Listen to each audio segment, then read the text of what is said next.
What did ancient humans do during a massive volcanic eruption? Imagine waking up one morning. The sky is dark, the birds have disappeared, the ground beneath your feet starts shaking.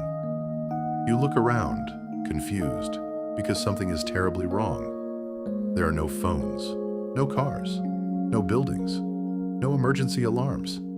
You only have your family, a small fire, and your instincts. Then suddenly, boom! A massive volcano explodes in the distance. The sky turns black, and the sun disappears.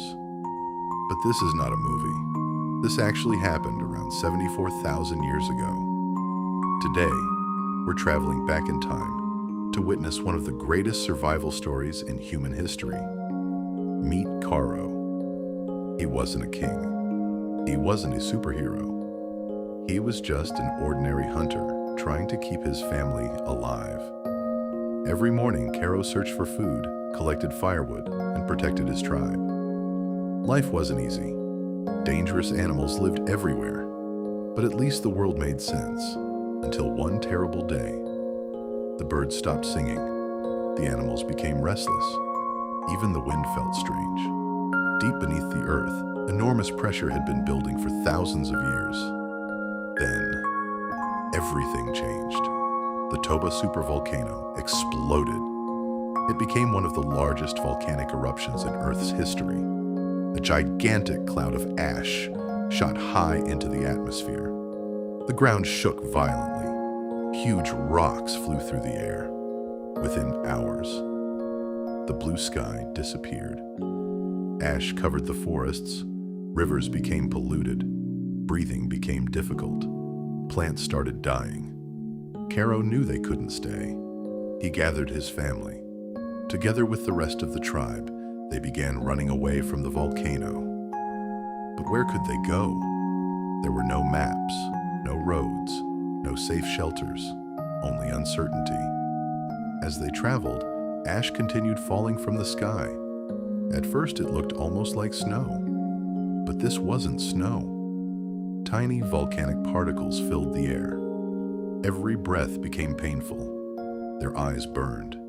Even drinking water became dangerous. Days passed, then weeks. Food became harder to find. Fruit trees were buried under ash. Animals disappeared. The tribe grew weaker every day. But humans had one powerful advantage.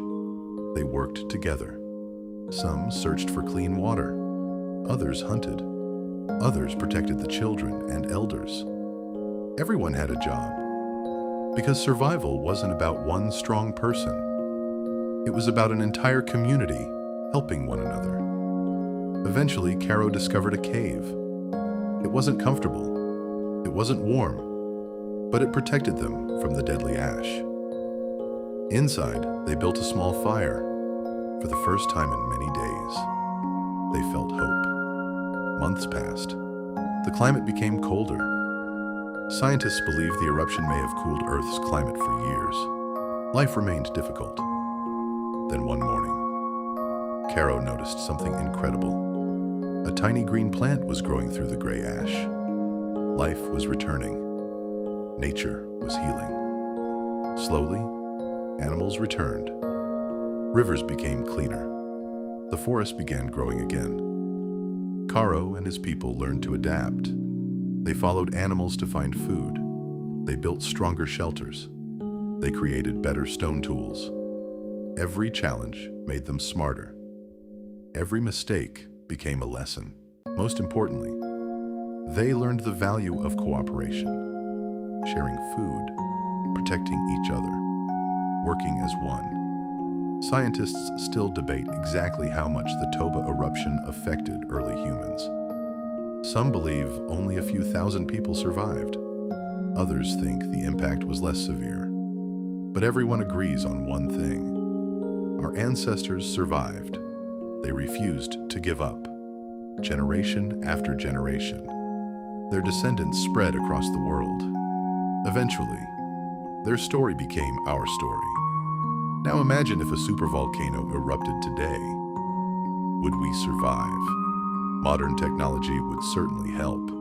Scientists monitor volcanoes, Satellites watch the Earth. Advanced computers can detect signs of volcanic activity. Emergency teams can warn millions of people before disaster strikes. But even today, a supereruption would still be one of the greatest challenges humanity has ever faced. Volcanic ash could spread across entire continents.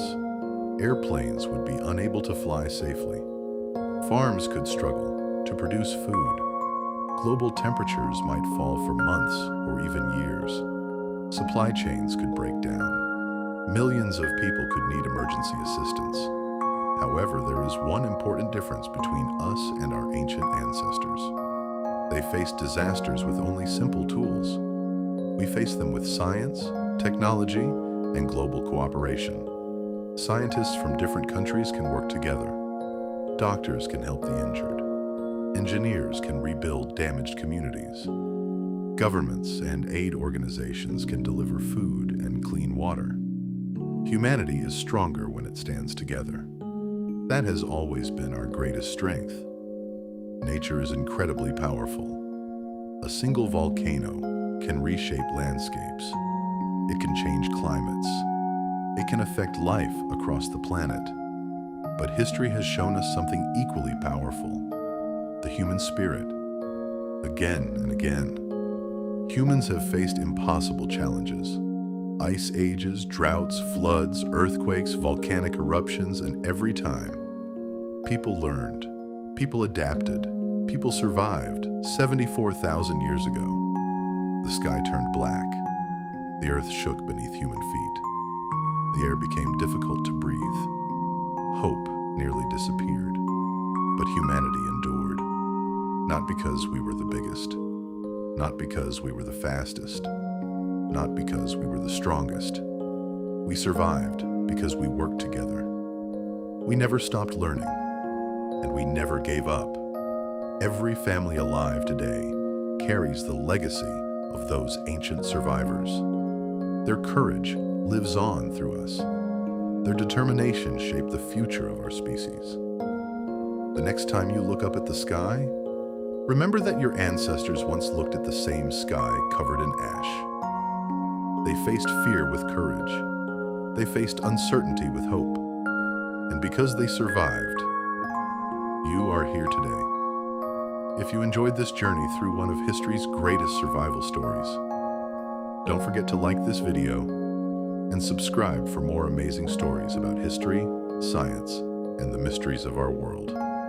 Now here's a question for you. If you had been alive during the Toba Supereruption 74,000 years ago, what would have been the very first thing you did to survive? Share your answer in the comments below. Thanks for watching. Until next time, stay curious.